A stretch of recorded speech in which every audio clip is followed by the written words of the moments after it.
네, 마감전 업앤다운 김동현 전문가입니다. 안녕하십니까? 네, 안녕하세요. 네, 자, 리커창 총리가 세계경제포럼에서 경제 침체 시마다 중국이 쓸 수 있는 카드는 아직 많이 남아있고, 그래서 중국 경제는 경착륙이 없을 것이다라는 발언을 했다고 합니다. 또 뭐 외환시장도 개방할 것이라고 했다고 하고요. 또 오늘 여섯마녀의 날 맞이해서 옵션에서는 뭐 시초가 대비로 한 10배 이상 뭐 폭등하는 그런 옵션들도 나오고 있습니다. 지수가 마녀의 날답게 좀 출렁임이 있는데요. 자, 오늘 시장 좀 어떻게 보고 계십니까? 네, 뭐 다 신경 안 쓰셔도 될 것 같습니다. 우리 주식 투자자분들이 뭐 만기 신경 쓰면서 주식을 하시면은 한 달 살이밖에 안 되는 거기 때문에 무시하시고 현재 상황이랑 주가에만 집중하시면 될 것 같습니다. 계속 말씀드리지만 스타일 로테이션으로 보셔야 되고 성장주 쪽에 대한 매도세는 계속될 것이고요. 올라오는 대로 메이저들도 계속 팔아 나갈 거기 때문에 제가 제일 걱정되는 부분은 상반기에 성장주에 대한 도스팅이 너무 심하게 들어갔었기 때문에 초보자분들도 주식을 다 그쪽에서 가지고 있다는 겁니다. 이런 부분들에서 이제 가치주와 기본적으로 장기 소요됐던 경기주 쪽에 대한 움직임이 저는 시작됐다고 보기 때문에 미국 금리 이제 계속해서 확인까지 다 하실 필요 없을 것 같고 분할 매수 시작 의견을 어제부터 드리고 있는데 강화하실 필요가 있다고 보고 있습니다. 네, 자, 종목 보겠습니다. 자, 아모레퍼시픽이, 뭐, LG생건 따라가는 흐름 나오네요. 일단 LG생건도 한 4% 올라 있고요. 아무래도 한 3%가량 와 있는데요. 아무래도 리커창 총리 뭐 이런 발언들도 약간 심리적으로 영향을 주지 않았을까 싶습니다. 지금 옷장 들어서 상승폭을 좀 키우고 있는데요. 자, 아모레는 좀 어떻게 좀 접근해야 되겠습니까? 예, 일단, 성장주의 대표적인 상징형 종목이라고 보셔야겠죠. 그런데 저는 당분간은 이쪽은 주도가 아니라고 보고 있고요. 시장보다도 지금 상대 강도가 약해진 주도주는 없습니다. 지금 현재 움직임 자체가 화장품주는 45만 원대 특히 아모레퍼시픽 같은 경우는 무상증자 이후에 물량이 개인들로 대거 넘어간 이후에 매물이 쌓여있기 때문에 좀 어렵지 않겠나라고 여전히 보고 있고요. 하지만 실적이라는 숫자가 찍히기 때문에 앞서도 계속 말씀드렸다시피 많이 떨어지면 반등은 확률적으로 상당히 높은 종목입니다. 하지만 이제 방향성을 가지고 위쪽으로 높게 현재 위치에서도 시가총액을 늘려가면서 새롭게 상승 추세로 가는 건 쉽지 않을 거라고 여전히 보고 있기 때문에 변동성 관점이라고 보셔야 될 것 같고요. 높게 물린 분들은 여전히 반등 매도 관점, 화장품 또한 포함된다는 의견을 가지고 있습니다. 네. 자, 그리고 롯데케미칼과 현대미포조선을 좀 같이 봤으면 싶습니다. 지금 오늘 조선주가 역시 이쪽도 PBR이 낮은 군인데요. 뭐 한 7%, 8%씩 급등이 나와주고 있고요. 현대미포도 마찬가지로 아주 좋습니다. 그리고 롯데케미칼이나 대한유화 그리고 카프로 같은 종목군들도 같이 움직임이 좀 세게 나오는데요.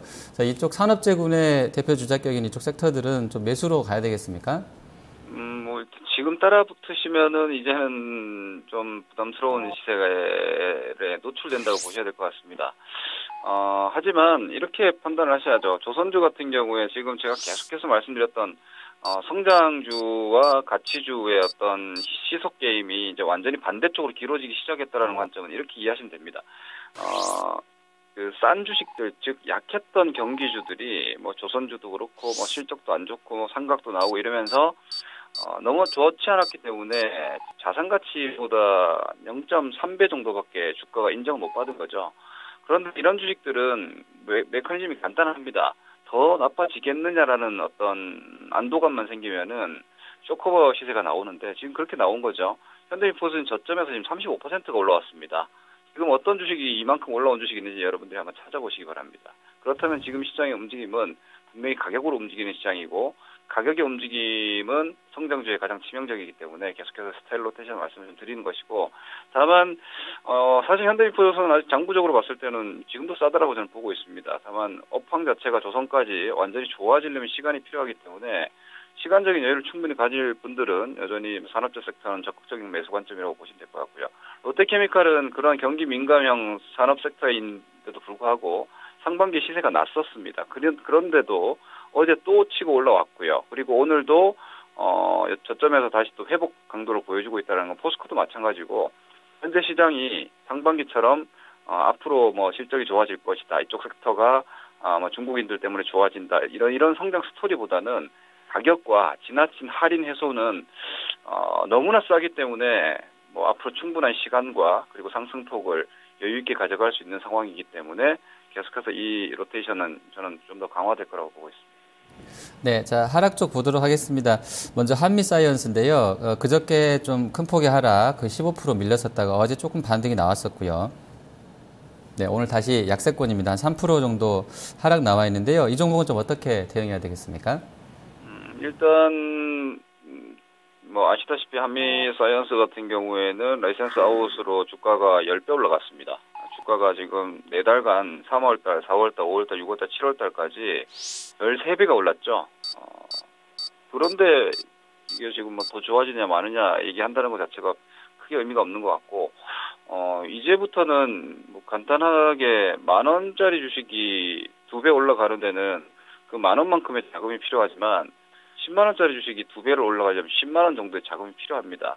그렇게 큰 돈이 지금 성장주에 들어갈 것이냐를 판단하시면 간단한 문제인데, 반대로 한미사이언스 같은 주식의 사이즈 자체가 상당히 커져 있는 상황에서 저 주식을 저 가치의 종목을 2배 올릴 정도의 7조 원짜리 종목을 15조 만들 정도의 메리트가 있느냐, 혹은 앞서 봤던 현대미포저서 같은 종목의 자산 가치를 가진 종목이 이 정도의 어떤 가치, 즉 시총 기준으로 봤을 때는 오히려 1조 원대 정도 그렇게 되지 않는 이런 종목을 살 것이냐를 판단한다라면은 기관들은 이제 낮은 쪽으로 계속 간다고 봐야 될 것 같고요. 그렇기 때문에 이쪽은 계속해서 저는 반등 매도라고 보고 있습니다. 여러분들이 높게 사셨기 때문에 손실률이 발생된 거지, 손실이 크기 때문에 매도하지 않는다라는 관점에 접근을 하시면 앞으로도 더 힘들어지지 않을까 싶기 때문에 저는 성장주에서 고가권 물려 계신 분들은 지금 여전히 좀 결단이 필요하다고 보고 있습니다.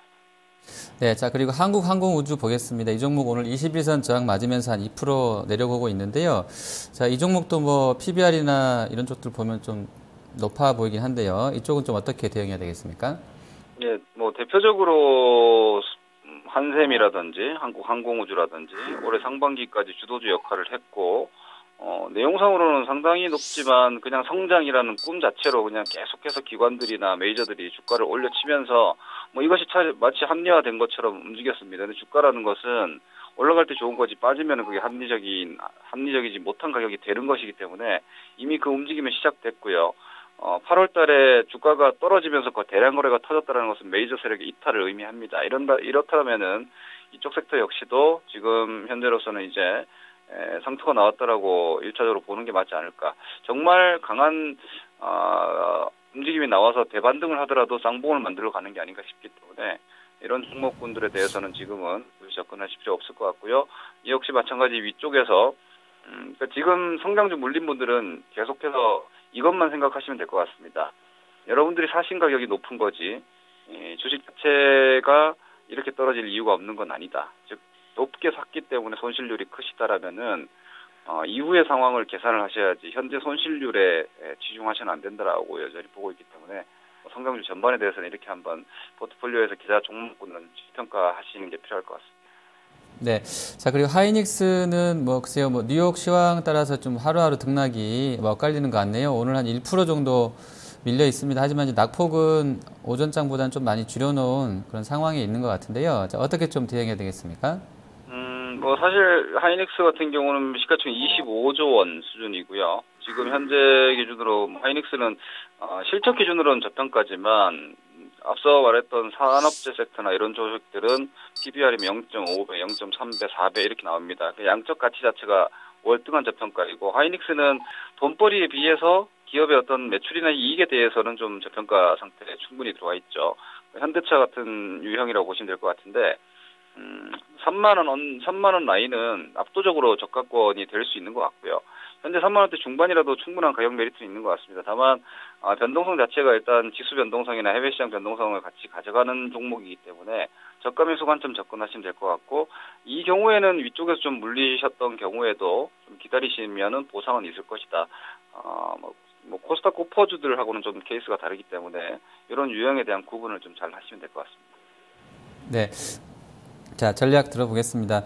일단 오늘 뭐 종가에 일부 증권가에서는 뭐 상당히 지수를 많이 들어올릴 수 있는 이벤트성 재료가 있다라고 하는 쪽도 있습니다. 그리고 코스닥이라든지 지금 거래소 소형 지수 같은 경우가 1.47% 좀 올라가면서 아주 좀 사이즈 작은 종목군들은 아주 뭐 급등세 오늘 좀 연출되고 있는데요. 자, 남은 30분 어떻게 좀 대응을 해야 되겠습니까?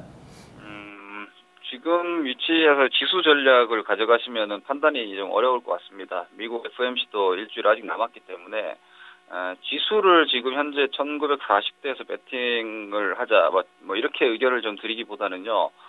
제 의견은 뭐 일관됩니다. 지금 현재로서는 가치주들 그리고 경기용 종목군들은 여전히 아주 싸고 이 주식들은 지수가 설령 다시 한번 1900 이하를 가더라도 제가 볼 때는 바닥을 깨지 않을 것 같습니다. 그렇기 때문에 매수 의견과 포트폴리오 교체 의견을 드리는 거기 때문에 지금은 지수 전략보다는 섹터를 경기 낙폭 섹터로 좀 집중하신다라면 훨씬 시장보다 편안하게 가실 수 있는 시장이기 때문에 뭐 중간중간에 변수들 무시하고 싶으신 분들 오히려 이쪽으로 계속 매수를 좀 강화하셔도 될 것 같습니다.